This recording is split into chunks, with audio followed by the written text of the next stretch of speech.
O maligno é o diabo. O que é que ele faz? Pega nos símbolos e diz: para este símbolo isto significa isto, para este símbolo isto significa isto, para este símbolo significa isto. Estão a acompanhar-me? Então, aqui claramente estamos na presença de uma linguagem simbólica. Então, se é simbólica, temos que ir procurar o significado do símbolo. E o que é que significarão esses símbolos? É agora aqui que vamos entrar, dar um salto na interpretação do capítulo 11 de Daniel. A estrutura literária do texto apela, por conseguinte, para uma interpretação simbólica e não literal. Esta é a grande descoberta que o professor Jacques Ducan faz. Porque a maior parte dos intérpretes até aqui tentavam interpretar o texto de Daniel 11 de forma literal e davam uma grande bagunça. E com a interpretação simbólica, digo-vos, a coisa fica claríssima. É aqui que eu fiquei apaixonado por esta interpretação. Apaixonado, entre aspas. Olhem aqui.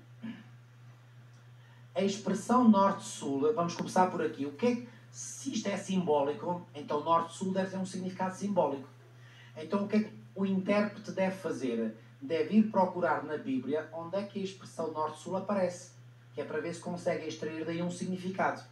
Será que essa expressão norte-sul aparece na Bíblia? Aparece. Olhem aqui. A expressão norte-sul é uma expressão estilística utilizada na Bíblia num sentido simbólico para exprimir a ideia de totalidade do espaço terrestre. Olhem este exemplo no Salmo 89, versículos 11 e 12. Teus são os céus, tu a terra, o mundo e a sua plenitude. Tu os fundaste. O norte e o sul tu os criaste. O que é que vocês acham que esta expressão aqui, o norte e o sul, significa? O norte e o sul quer dizer o mundo inteiro. Desde o norte ao sul. O que é que nós temos se nós tomarmos desde o polo norte até ao polo sul? Temos o quê? Temos o mundo todo. Então, norte-sul é uma expressão simbólica que significa a totalidade do espaço terrestre. Então, se o conflito é norte-sul, o que é que isto significa? É um conflito quê? Mundial, universal. Estão a compreender? Mais. Olha aqui este texto de Ezequiel 21:4. A minha espada sairá da bainha contra todo o vivente, desde o sul até ao norte. Mais uma vez, o que é que esta expressão desde o sul até ao norte significa? Tudo.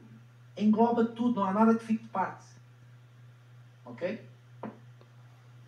Além disso, na tradição bíblica, a referência ao norte, assim como a referência ao sul, está carregada de um sentido espiritual preciso. Querem ver o que é que o norte... Já vimos o que é que significa a combinação norte-sul, mas agora há um significado simbólico para norte e há um significado simbólico para sul. Querem descobrir quais são? Agora aqui é que está a grande chave de interpretação. Os profetas viam o mal e as ameaças de perigo surgirem do norte. Olhem para este texto, Isaías 14. Uiva à porta, grita à cidade, tu, ó Filístia, toda treme, porque do norte vem fumaça, e ninguém há que se afaste das fileiras. Do norte vem fumaça, o que quer dizer? Do norte vem destruição. Já agora, sabem por onde é que os babilónios entravam em Israel quando atacavam Israel? Sempre pelo norte. E vocês dirão, ó pastor, mas espera lá, eu conheço minimamente geografia. E quando eu olho para o mapa, eu vejo que Babilónia ficava a sudeste de Israel. É verdade. Já agora, não tenho aqui nenhum mapa, eu vou tentar fazer o meu melhor. Imaginem, aqui é o mar Mediterrâneo, aqui está o território de Israel, e Babilónia ficava aqui. Portanto, Israel, Babilónia. Babilónia a sudeste.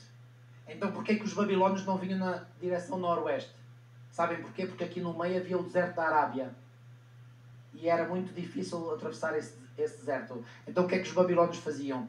Subiam mais para norte, pelo Crescente Fértil, e o Crescente Fértil é uma região do Médio Oriente onde estão os rios Tigre e Eufrates, e eles fizeram o mesmo percurso que Abraão fez quando Deus o chamou a sair de Ur dos Caldeus e ele caminhou até Arã.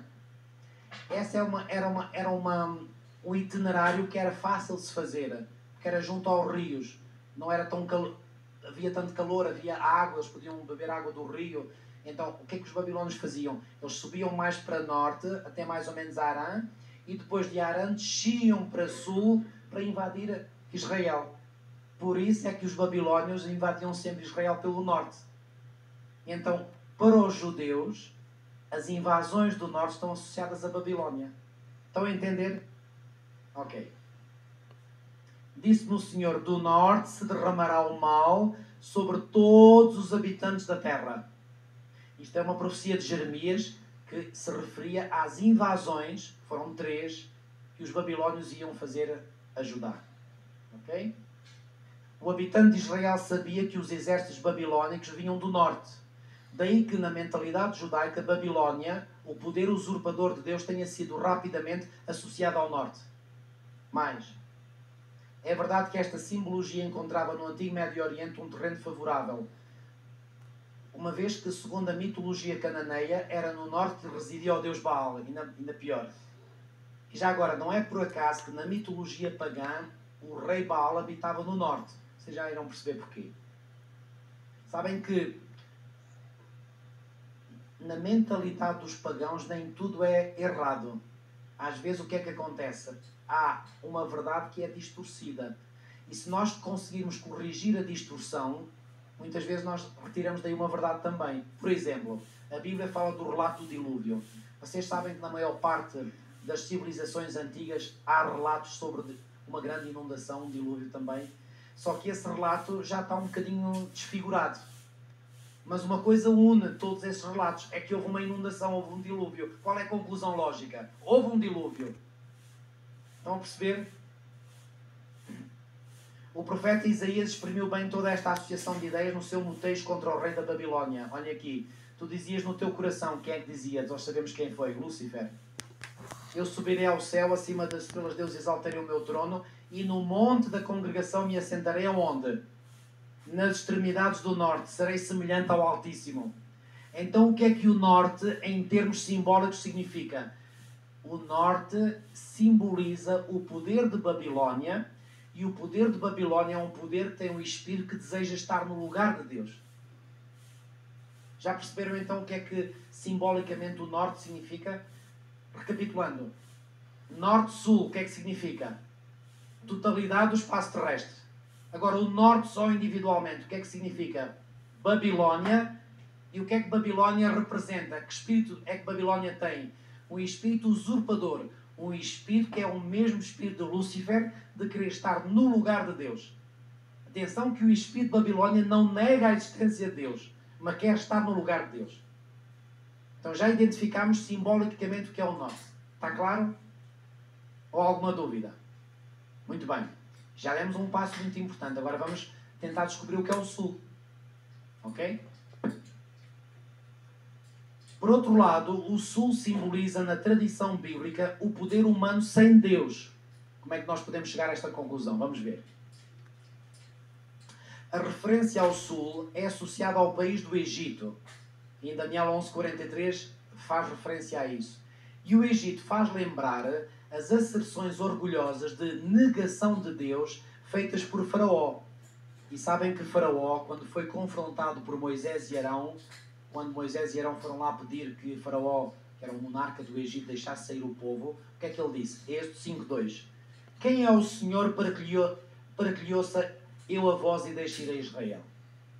Sabem o que é que Ellen White diz desta declaração orgulhosa e arrogante de Faraó? Ela diz que Faraó manifestou ateísmo. Ele negou a existência de Deus. Então o que é que o sul simboliza? Ateísmo. Então reparem, ao passo que o norte simboliza um poder que acredita em Deus, mas que quer estar no lugar de Deus, usurpando o seu poder e a sua autoridade, o sul, em termos simbólicos, representa um poder, o poder do Egito, que é um poder ateu, nega a existência de Deus. Eu pergunto, qual destes poderes é o melhor? E eu respondo, venha ao diabo e escolha.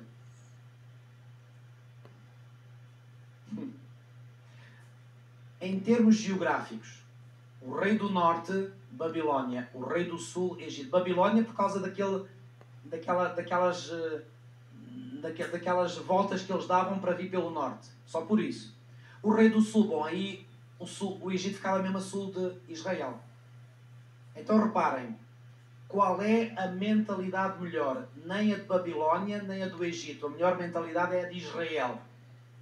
E eu costumo dizer, e os irmãos no final deste estudo irão compreender melhor, Nós, adventistas do sétimo dia, não devemos ter nem a mentalidade de Babilónia, nem a mentalidade do Egito. Devemos ter a mentalidade de Israel, do Israel espiritual. Porque o espírito da Babilónia antiga está hoje presente no nosso mundo. E o espírito do Egito antigo está hoje presente no nosso mundo. E já vamos lá chegar. Ok? Vamos continuar. Por conseguinte, os profetas interpretam toda a tentativa de aliança com o Egito como uma expressão da confiança em quê? Na força humana e por isso mesmo como uma negação de Deus. Olhem para este texto aqui. Ai dos que descem ao Egito em busca de socorro e se distribuem em cavalos, que confiam em carros porque são muitos e em cavaleiros porque são muito fortes, mas não atentam para o Santo de Israel nem buscam ao Senhor, pois os egípcios são homens e não deuses, os seus cavalos carne e não espírito. Isaías 31, 1 e 3. Há aqui uma advertência que o profeta Isaías fez porque os israelitas estavam com vontade de ir pedir ajuda ao Egito. E o profeta alerta e diz: o quê? Vocês vão pedir ajuda à força humana? Então esta é uma força humana que tenta ter força, mas independentemente de Deus. Ao passo que Babilónia não nega Deus, mas quer estar no lugar de Deus. Quer ter as prerrogativas e a autoridade de Deus. Ok? Concluindo, assim como o Norte encerra a ideia de um movimento religioso, atenção que religioso está entre aspas, que pretende arrogar-se o direito de ser igual a Deus, assim o Sul encerra a ideia de um movimento humano que nega Deus e que se apoia nele próprio. Mais uma vez, irmão, vamos só recapitular brevemente. Porquê que nós chegámos aqui? Porque nós olhamos para o conflito Norte-Sul, descrito no capítulo 11 de Daniel, e vemos lá uma simetria e uma alternância tão certinhas, tão certinhas, tão certinhas, que a gente pensa assim, não, isto na história não aconteceu assim. Então, imediatamente, a nossa mente pensa, isto não é linguagem literal, tem que ser linguagem simbólica. Se é linguagem simbólica, então nós temos que interpretar isto como símbolos. E vamos à procura na Bíblia do que é que estes símbolos significam. E nós descobrimos três coisas. A referência norte-sul significa a totalidade do espaço terrestre, ou seja, há um conflito universal. O norte representa a Babilónia, ou seja, um poder que se arroga ou quer ser igual a Deus. E o sul representa o Egito, ou seja, um poder que nega Deus e que se apoia nele próprio. Está claro? Muito bem. Agora já atingimos o principal em termos de interpretação. Agora vamos fazer uma aplicação à história. Okay? O tema do conflito norte-sul. Pensamos por um lado no poder eclesiástico que se ergueu até ao ponto de querer representar Deus sobre a terra, com tudo o que isso implica de abusos, usurpação e enganos. Estamos a fazer uma referência ao norte. Pensamos por outro lado nos movimentos filosóficos e políticos que quiseram negar a existência de Deus para recorrerem apenas à política e à razão humana. Isto é o sul. Olhem aqui. Política e razão humana. Já vou comentar um pouco sobre isto. Fixem só isto agora. Exemplo do poder do norte. O poder da igreja manifestado durante séculos consecutivos. Aqui é fácil de identificar.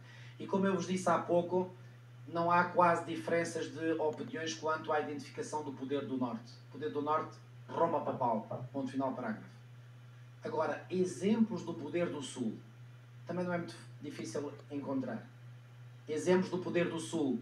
A perseguição dos imperadores romanos pagãos, Nero, Diocleciano, Juliano.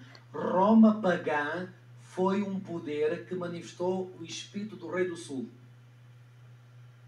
Ao passo que Roma papal já vai manifestar que espírito? O espírito do rei do norte. Mas o poder do rei do sul não se manifestou só aqui nesta fase. Olhem aqui. O ataque intelectual neoplatónico, o que é que isto quer dizer? Sabem que muitos teólogos da igreja cristã original foram influenciados filosoficamente por muitos autores gregos, nomeadamente autores neoplatónicos. As ideias de Platão e de outros introduziram-se dentro da teologia cristã. Querem um exemplo? A ideia da imortalidade da alma. Veio da filosofia grega. E os gregos eram um poder ateu. Os gregos não acreditavam em Deus.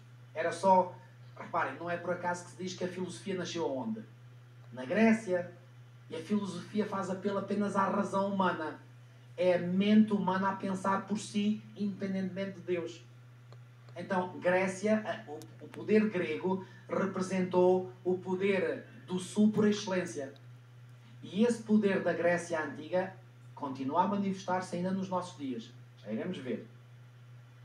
Depois, aparecem aqui estas correntes humanistas do Renascimento. São muito bonitas na sua aparência, lindas. Eu lembro de ter estudado durante os meus anos de faculdade alguma coisa sobre o humanismo. Aquilo é muito bonito. É só na aparência. Aquilo vai ser espremido, não dá nada. E estas correntes humanistas aconteceram no Renascimento, que é aquele momento da história em que surgiu também a Reforma Protestante. Depois, a Revolução Francesa. Isto foi um expoente máximo do espírito do Rei do Sul. Se vocês lerem com atenção o capítulo 15, escutem bem e fixem, capítulo 15 do livro O Grande Conflito. Fala lá, a Escritura Sagrada e a Revolução Francesa. Vocês vão ver o que é que se manifestou na Revolução Francesa. Foi um ataque a